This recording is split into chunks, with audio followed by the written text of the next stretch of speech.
Bent River Machine started in 1978. Guyler, my partner's parents, started it, and it was just a standard machine shop.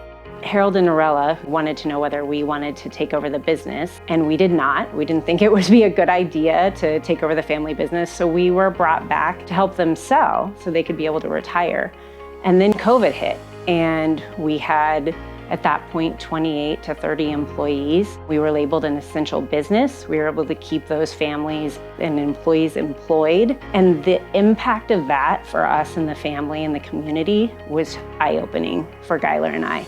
And it was at that point that it changed our mind from, I don't think this is something we want to do, to this has to go on and we have to do it. COVID was devastating, but it was amazing for us to be able to see the continuation and why we want to be here.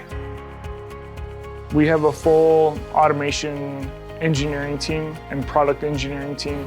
So if somebody's looking for support from a mechanical, electrical, or software engineering standpoint to design a tool or to design a product, we have that service. And then we have the capability to build it and test it internally. So if there's custom machine parts, we have a machine shop. We can build mechanical assemblies, we can build mechanical electrical assemblies, and really pull together some pretty great products for our customers.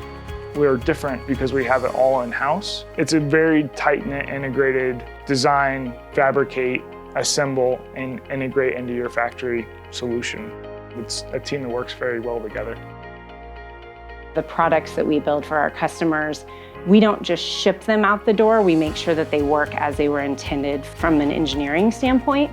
There are so many companies that when it meets the drawing, it goes out the door, and that's not what we do. And we have an amazing team here that are creators in every way, and they want to figure out how to make it work. And so that's a huge Bent River value, is that standard that we uphold ourselves with.